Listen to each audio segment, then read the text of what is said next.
Astaghfirullah. Bismillahirrahmanirrahim. Assalamualaikum warahmatullahi wabarakatuh.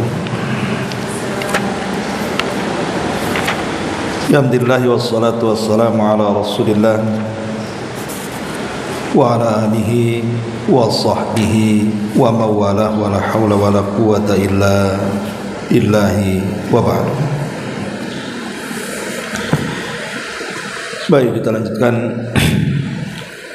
kajian kita, masih membahas kitab Umdatul Ahkam. Kita masuk pada hadis ke 77 dan 78. Baik, kita baca hadisnya. An Anas bin Malik radhiyallahu anhu anna jaddatahu Mulaikata da'at Rasulullah sallallahu alaihi wasallam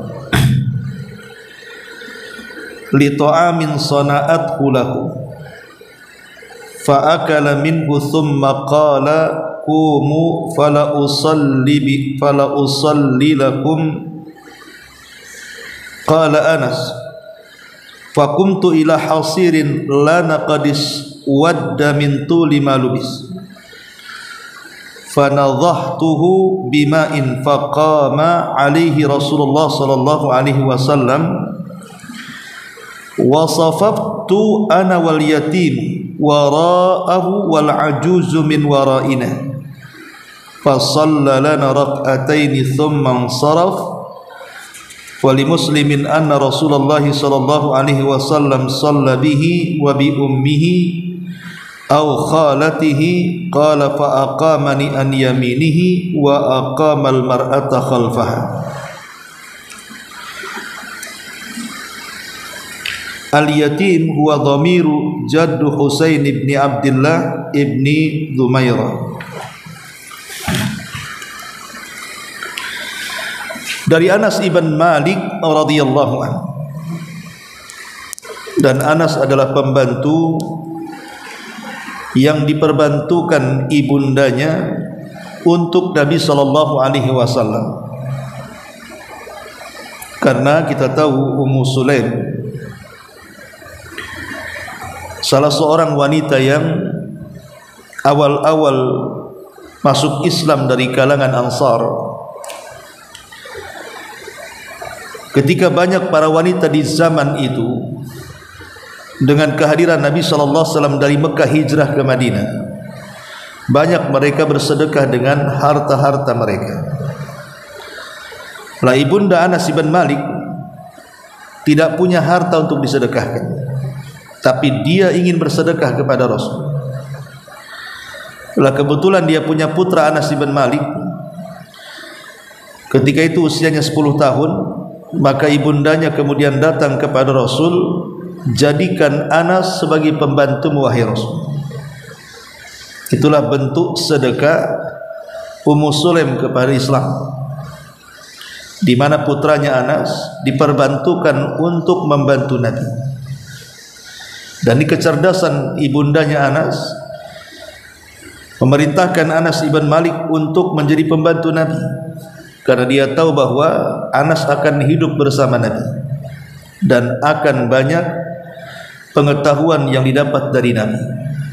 Makanya wajar kalau Anas sendiri satu di antara 7 sahabat yang banyak meriwayatkan hadis yang lebih dari 1000. Lah Anas ibn Malik ini menjadi pembantu Nabi SAW selama Rasul berada di kota Madinah, hampir kurang lebih 10 tahun, sampai wafatnya Nabi SAW. Anas ini menjadi pembantu Nabi SAW dan diberkahi oleh doanya Nabi, di mana Nabi pernah mendoakan Anas agar dipanjangkan umurnya dan diperbanyak keturunannya.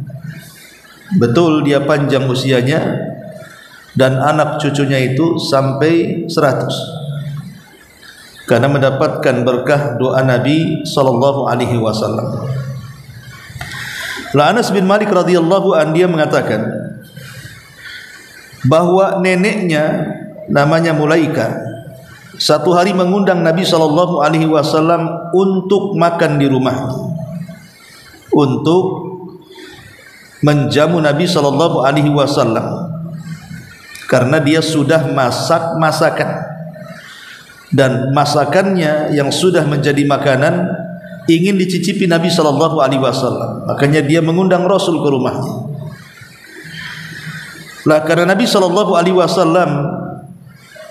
adalah manusia yang paling tawadhu, yang senantiasa rendah diri dan hati, tanpa melihat status, apakah yang mengundang itu orang kaya atau orang miskin, orang berada atau orang yang papa tidak memiliki apa-apa.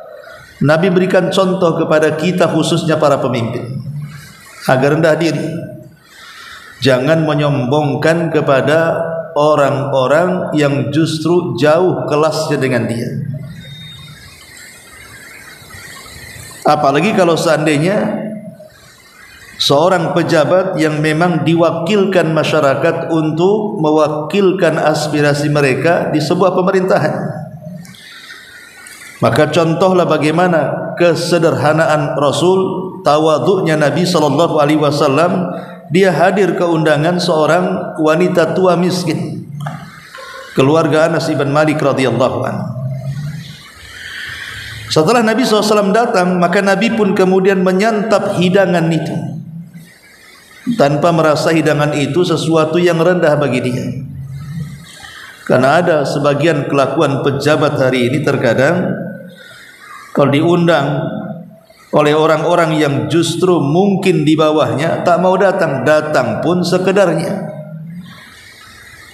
dan tidak pernah memuaskan yang mengundangnya. Dan setelah itu Nabi SAW bersabda, berdirilah kalian, aku hendak mengerjakan solat bersama kalian. Ini bukti bahwa Nabi SAW ingin menyenangkan yang mengundangnya,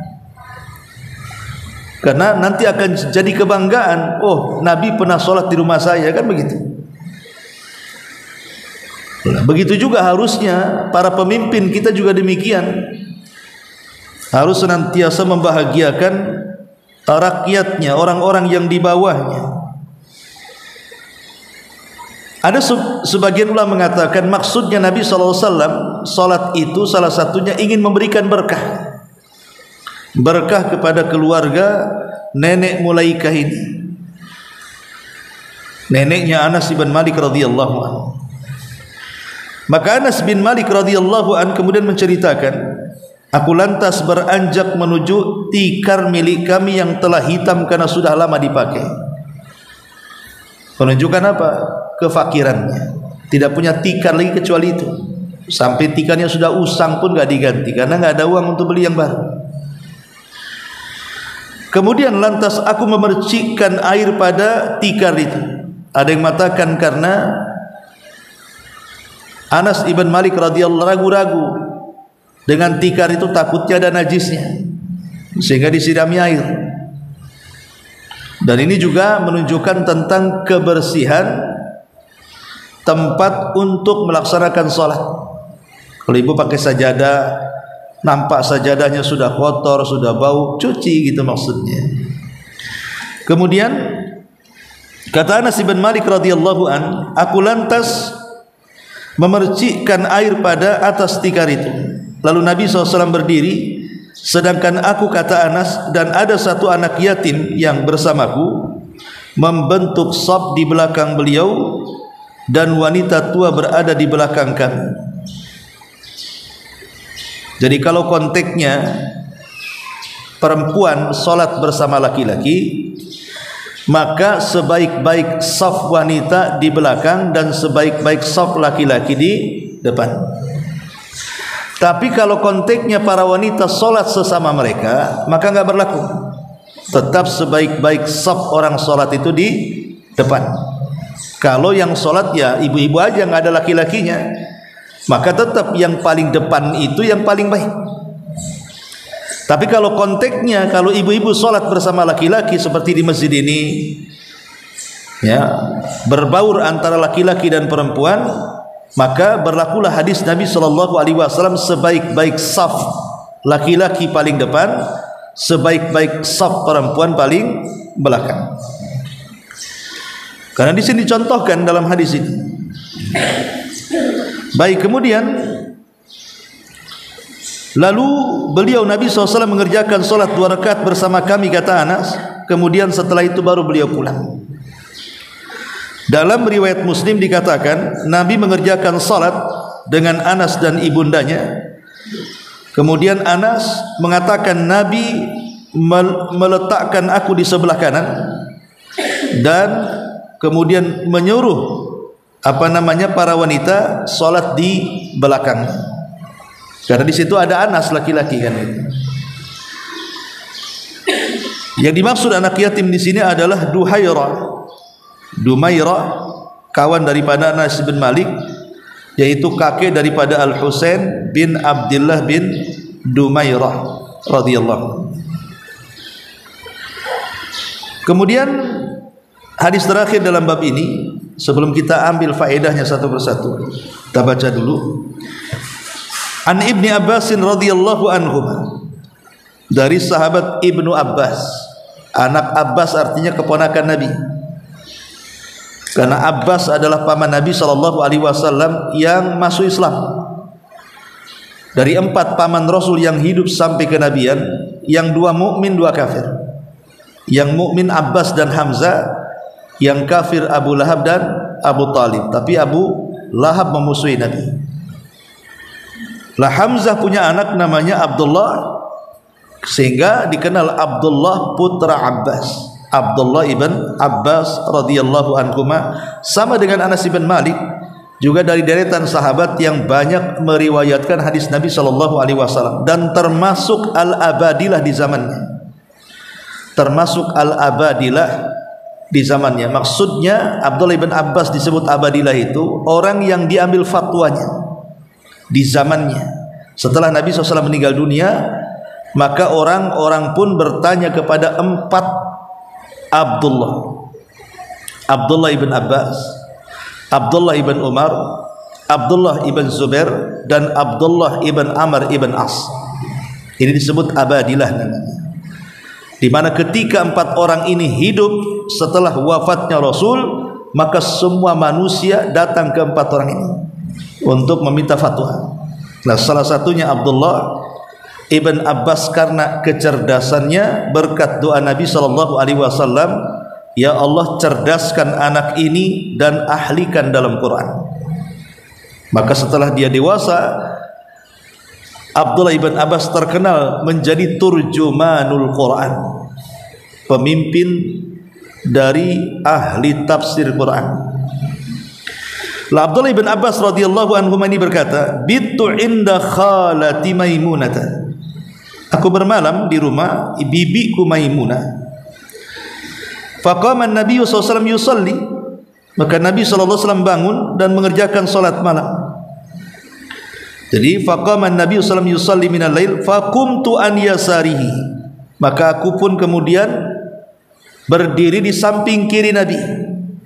Fa akhadha bi ra'si fa aqamani an yamini. Tapi Rasul memegang kepalaku dan memutar aku agar aku berdiri di sebelah kanan. Karena ketika itu Abbas kan masih anak-anak, jadi kepalanya diputar sama Nabi begitu, taruh di sini. Ya. Menunjukkan bahwa ada fadilah apa? Saf sebelah kanan. Saf sebelah kanan itu lebih utama dibandingkan saf sebelah kiri. Baik. Ya. Ma'asyiral muslimat yang dimuliakan Allah Subhanahu wa taala, pada minggu yang lalu kita sudah menjelaskan tentang keutamaan orang yang mengejar saf terdepan. Kenapa demikian? Apa faedahnya? Karena orang yang mengejar saf paling depan dalam salat itu, secara otomatis pasti dia akan datang cepat dibandingkan orang lain ke masjid. Sebab kalau dia datang lambat, secara otomatis dia tidak akan mendapatkan saf pertama kan. Pasti dia akan mendapatkan saf kedua, ketiga dan seterusnya. Pasti orang yang ingin mendapatkan saf pertama itu artinya orang yang bersegera datang ke masjid.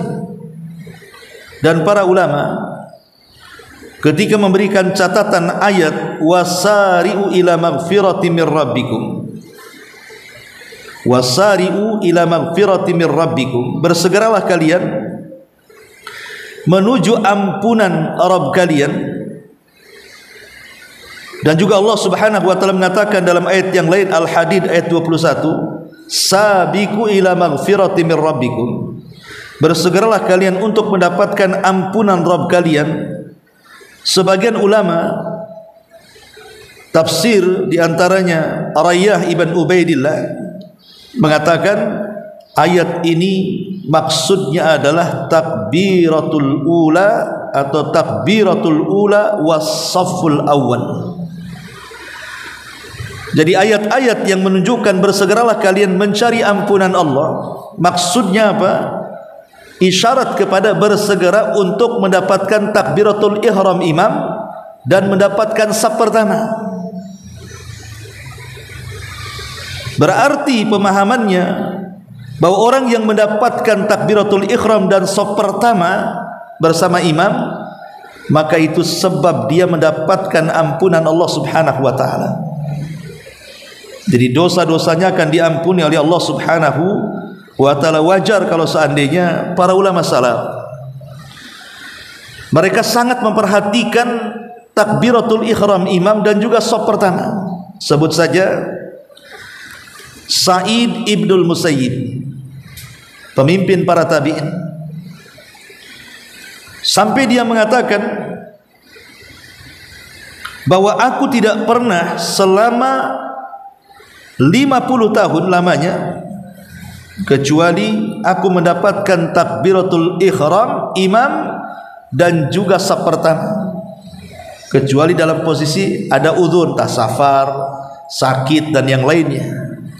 Tapi selama tidak ada udzur, maka dia selama 50 tahun, dalam riwayat 40 tahun, senantiasa mendapatkan saf pertama dan takbiratul ihram. Itu Sa'id ibnul Musayyib. Bahkan Waqi ibnul Jarrah rahimahullahu ta'ala ketika menceritakan tentang biografi seorang ulama namanya A'mash rahimahullahu ta'ala, apa kata Waqi ibnul Jarrah? Waqi ini gurunya Imam Syafi'i. Dia menceritakan tentang sosok ulama namanya A'mash.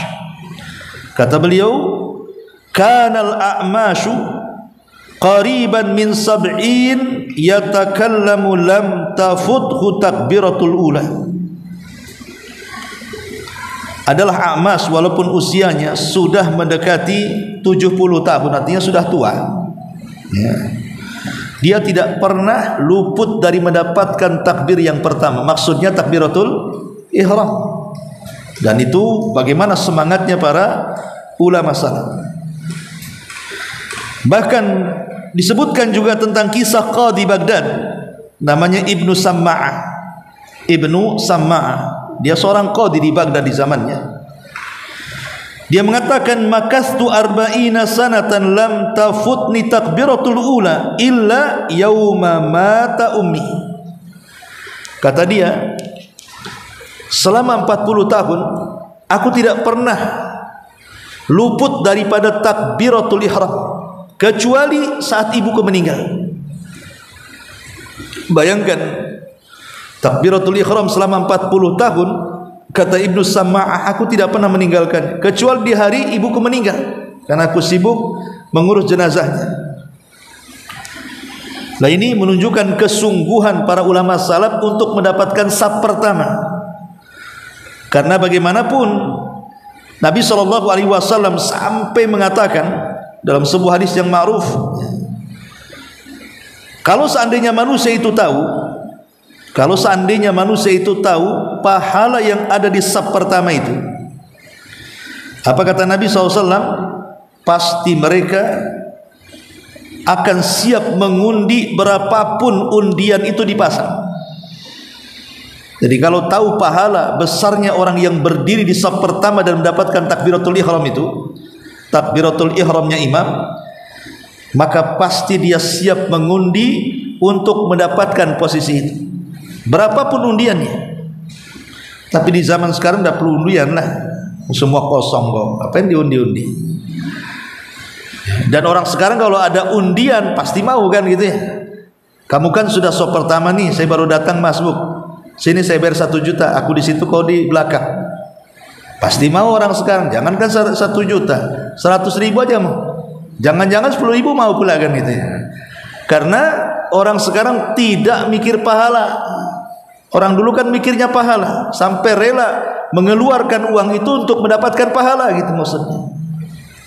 Makanya kalaupun harus diundi, mereka siap mengundi asal mendapatkan saf pertama. Begitulah hebatnya para ulama salaf. Tentu sekali lagi, karena di saf pertama ini ada sesuatu yang tidak ada di saf kedua, ketiga, keempat dan seterusnya. Bahkan Nabi SAW mengatakan, la yazalu qaumun yata'akharuna 'anis saffil awwal hatta yu'akhirahumullahu finnari. Akan senantiasa sebuah kaum yang mereka suka mengakhir-akhirkan mendapatkan saf pertama. Kayaknya nggak peduli mau saf pertama, kedua, ketiga, nggak peduli lah, penting ke masjid, ya kan? Kecuali kata Nabi SAW, itu sama saja mereka mempercepat untuk dimasukkan ke neraka. Berarti orang yang mafhumnya, orang yang mempedulikan saf pertama berarti akan dijauhkan dari api neraka. Itu maksudnya. Masyarul muslimat yang dimuliakan Allah Subhanahu wa taala. Makanya kalau kita lihat keutamaan ini dilihat dari beberapa ucapan ulama salaf. Di antaranya perkataan beberapa ulama salaf. Rabi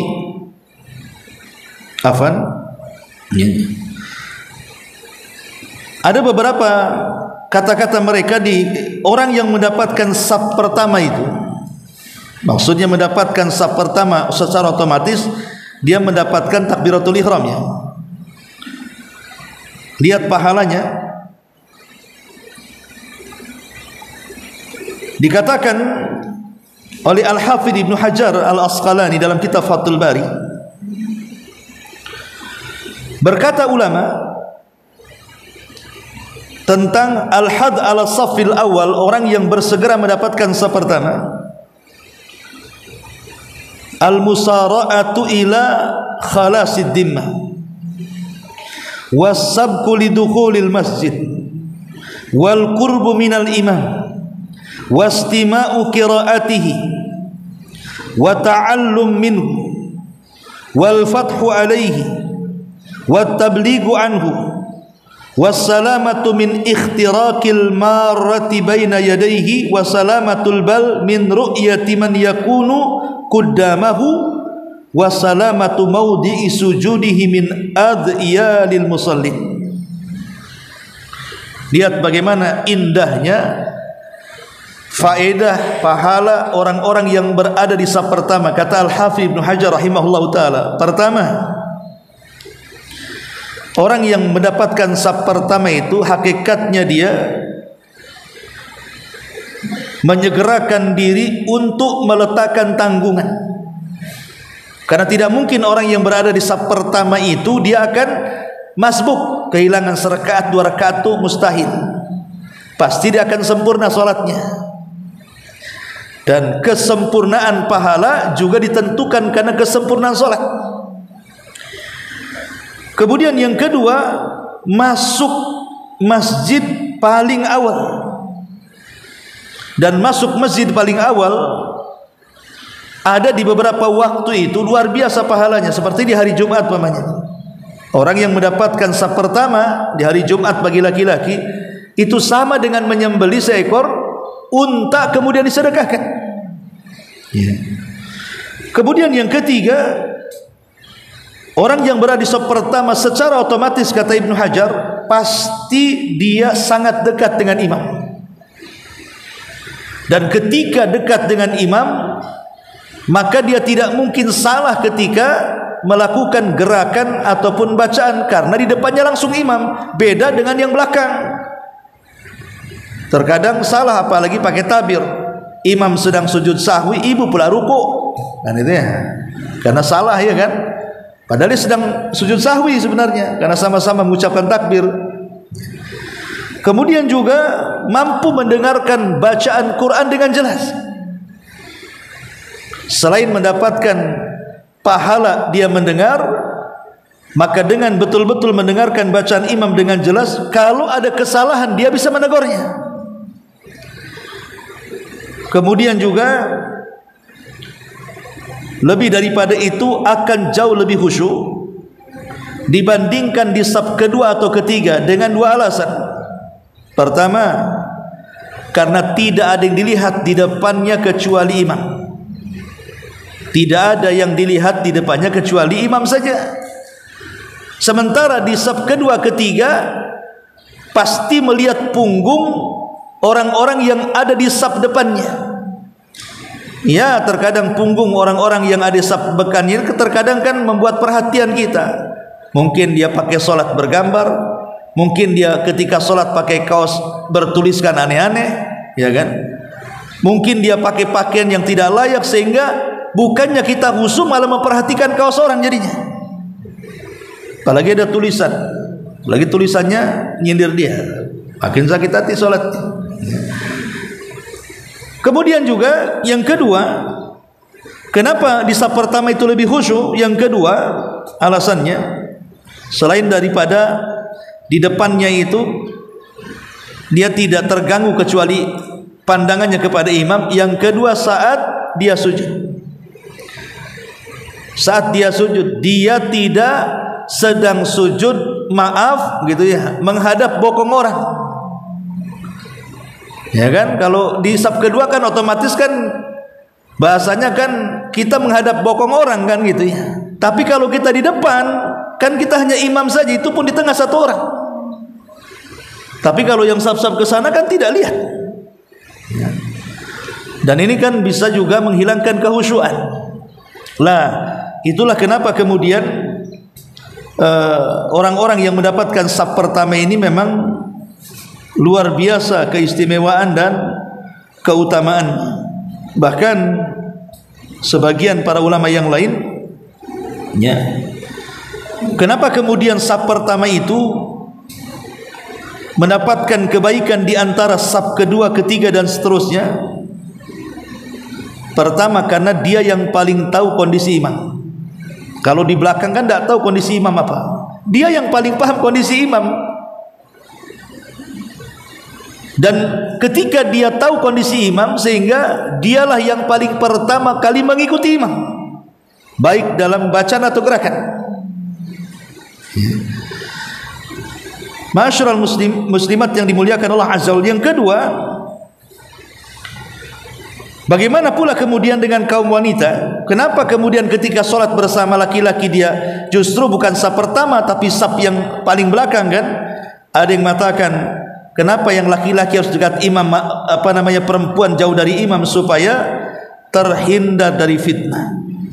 Karena hati laki-laki lebih kuat menghadapi syubhat dibandingkan perempuan, dan juga menghadapi was-was syaitan laki-laki bisa lebih mencegah dibandingkan perempuan, kecuali kalau perempuan itu sholat sesama mereka. Baik itu diantara muqaddimah tentang keutamaan saf, sebenarnya sudah kita bahas minggu kemarin, tapi tidak apa-apa kita murajaah. Baik, kita masuk pada keterangan hadis. Ma'asyiral muslimat yang dimuliakan Allah Subhanahu wa taala. Hadis ini, hadis ke-77 dari Anas bin Malik radhiyallahu anhu, memiliki beberapa faedah yang bisa kita ambil sebagai faedah. Yang pertama, faedahnya tentang ijabatud da'wati illam takun walimatu ursyin. Wajib mendatangi undangan makan walaupun sifatnya bukan walimah. Seperti walimah itu ya orang nikah, orang akikah itu namanya walimah. Jadi semata-mata umpamanya ibu dapat rezeki, kemudian masak-masak di rumah, masak yang enak-enak gitu, ngundang tetangganya, maka tetangga yang diundang wajib datang, walaupun bukan walimah, ya hanya masak-masak gitu saja, ingin menghormati tetangganya. Kemudian yang kedua faedahnya tentang tabrikur ar-rajul as-salih wal alim. Boleh seseorang itu mencari kebaikan, mencari berkah bahasanya dari orang saleh dan orang alim bis salati fi manzilihim, dengan salat mereka di rumah-rumah mereka, dengan salat di rumah. Karena Nabi SAW kan salat di rumahnya Anas bin Malik radhiyallahu, dan keluarga Anas mengharap berkah dengan salatnya Nabi di situ. Karena salat itu kan ibadah. Karena kesalahan orang kadang-kadang mencari berkah dari orang saleh atau orang yang dianggap saleh atau dianggap alim, terkadang dengan cara yang aneh-aneh, seperti sampai sujud, mencium kakinya, atau bersalaman dengan tangan sampai membentuk ruku, sampai nunduk kayak orang ruku gitu ya. Atau terkadang mengambil sisa-sisa makannya, sisa-sisa minumnya, dan dikatakan itu sangat berkah dan begitu seterusnya. Kalau berkah sisa dari makanan, ya memang makanan itu harus habis karena kita tidak tahu di mana berkahnya kan. Tapi kalau keyakinannya kalau habis dimakan kiai, tuan guru ini berkah banyaknya berebut, itu tidak ada. Kalaupun ada, hanya ada pada diri Nabi. Kalau Nabi ya bekas-bekas Nabi berkah, tapi tidak dijelaskan bekas para sahabat berkah. Itu sahabat loh ya, apalagi orang-orang yang dibawa para sahabat seperti kita. Maka mencari berkah itu bukan seperti itu, tapi dengan ibadahnya seorang alim di rumah kita, entah dia baca Quran, sholat, zikir, dan begitu seterusnya. Kemudian yang ketiga tentang bolehnya sholat sunnah berjamaah di rumah. Karena di sini Rasul sholat sunnah berjamaah bersama Anas anak yatim dan nenek Mulaikah di sini. Dan kita tahu bahwa bicara tentang sholat sunnah yang bersifat jamaah, ada sholat sunnah itu yang memang dianjurkan berjamaah, seperti sholat id jamaah, sholat kusuf jamaah kan gitu ya, ataupun sholat-sholat yang lainnya yang bersifat jamaah tapi sunnah. Tapi ada juga yang boleh jamaah boleh tidak, seperti namanya sholat malam. Sholat malam boleh sendiri, boleh berjamaah kan begitu. Artinya bukan sholat wajib saja yang boleh berjamaah, sholat sunnah pun terkadang dalam beberapa sholat sunnah boleh dilakukan secara jamaah. Ini yang ketiga. Yang keempat,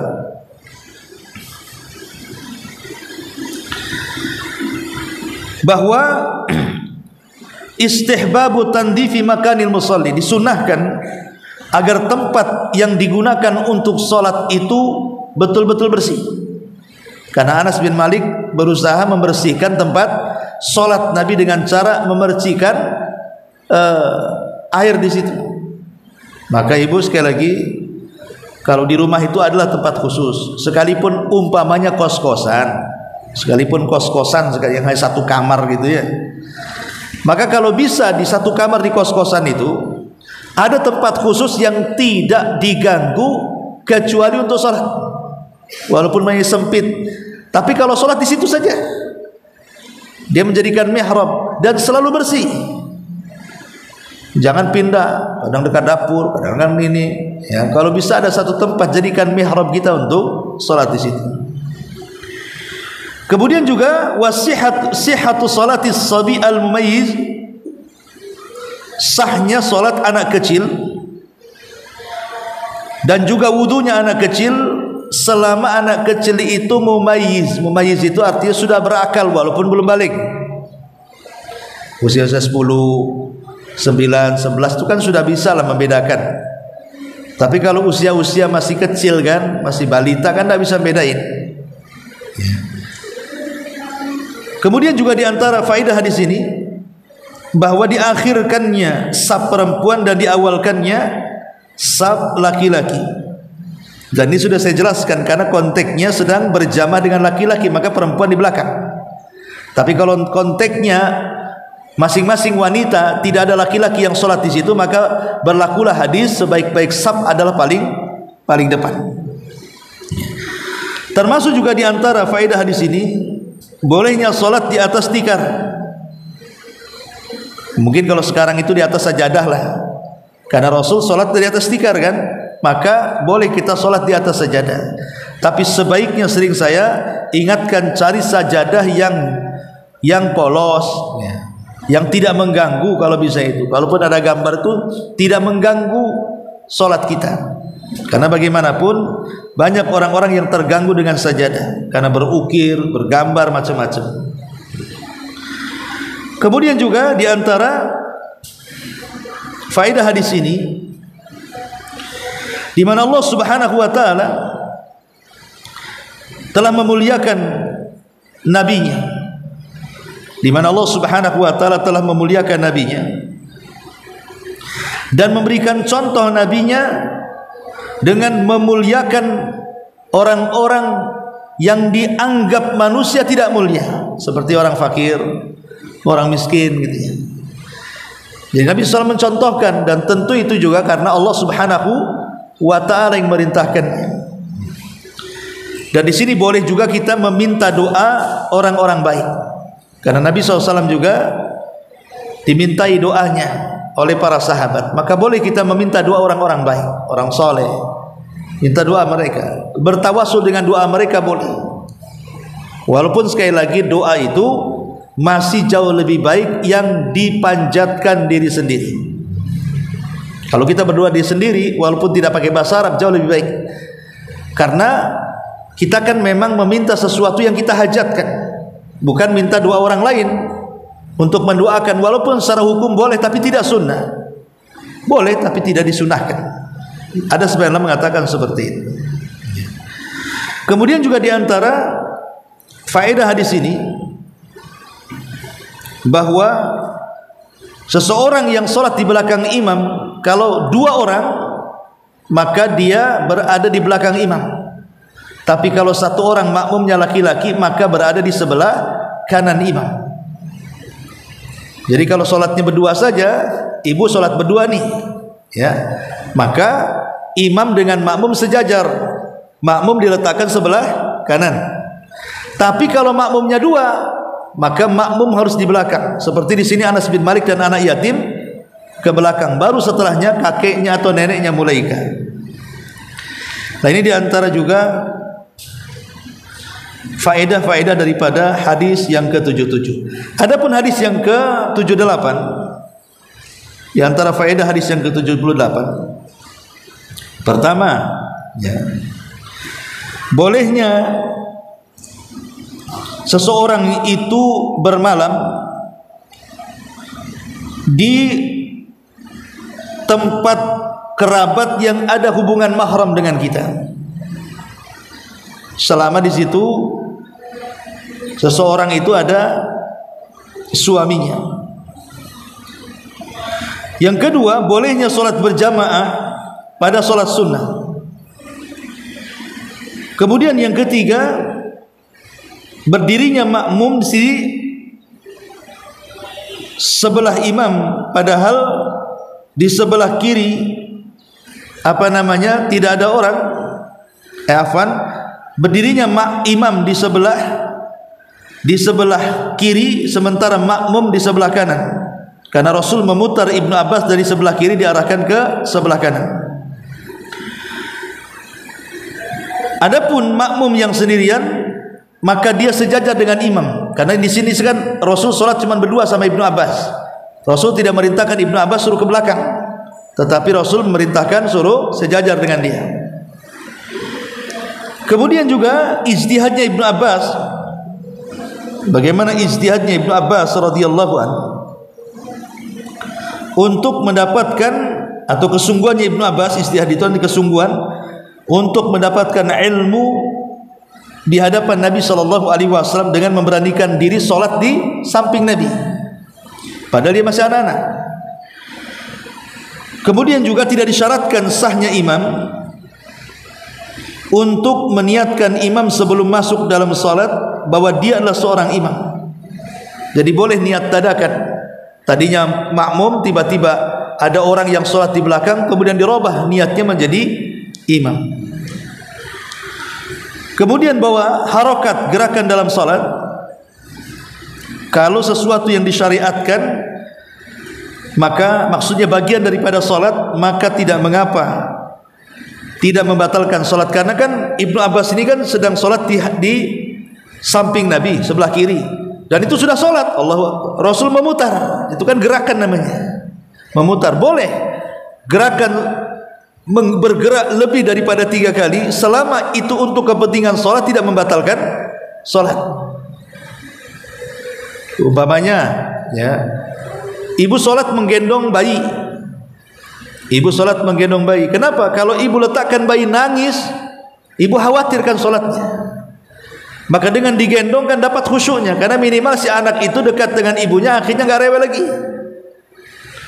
Tapi saat sujud hendaklah letakkan, karena kan tidak mungkin letakkan dulu baru sujud.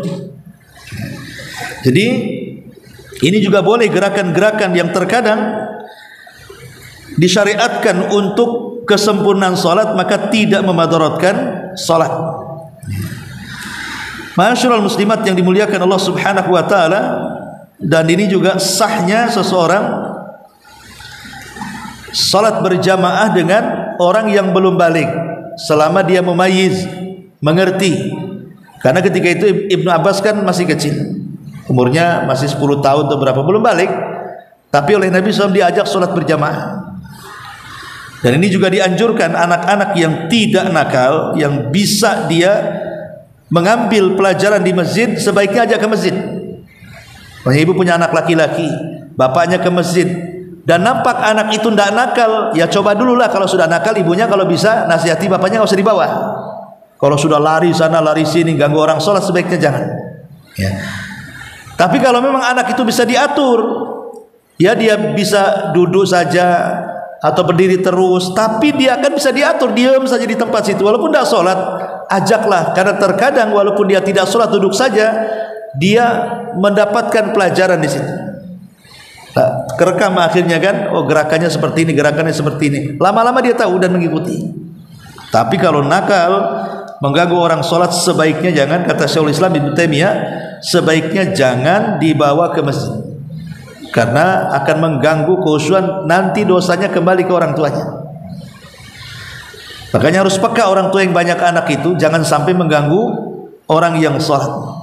Ini diantara faedah dari 2 hadis tentang masalah shaf ini. Baik, sampai di sini.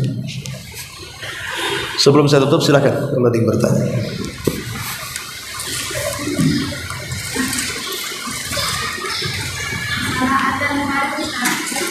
Apakah boleh menjawab adzan itu sambil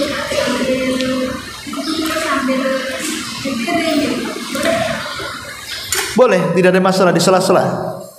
Di sela-sela, karena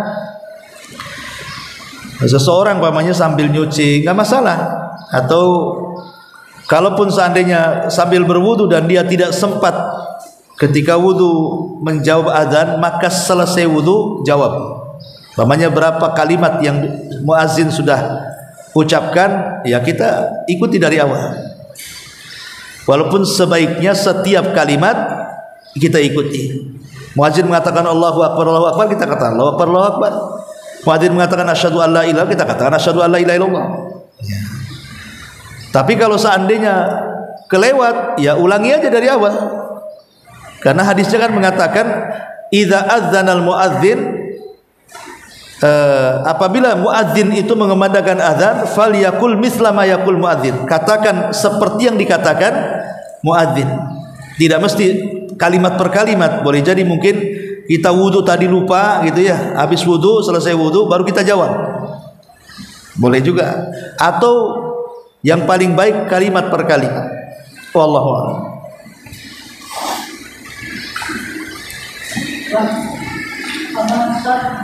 Bagaimana dengan sholat berjamaah yang maknanya perempuan itu bisa Kemarin sudah dibahas, sholat berjamaah tapi makmumnya setara dengan laki-laki, sah tapi makruh. Kenapa? Karena Nabi SAW menganjurkan wanita di belakang, bukan setara dengan laki-laki. Apakah sah sholatnya?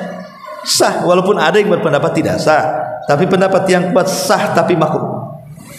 Sah tapi makruh karena posisi dia masih di belakang imam. Cuman dia melanggar hadis sebaik-baik sop perempuan di belakang dan sebaik-baik sop laki-laki di depan. Itu aja. Wallah.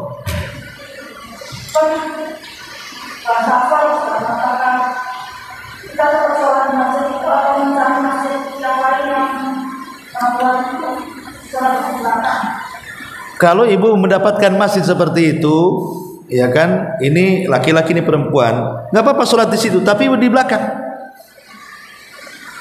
Ibu di belakang, nggak usah ngikut yang di depan, karena itu menyalahi syar'i. Ibu sholat di belakang, itu saja, tidak ada masalah.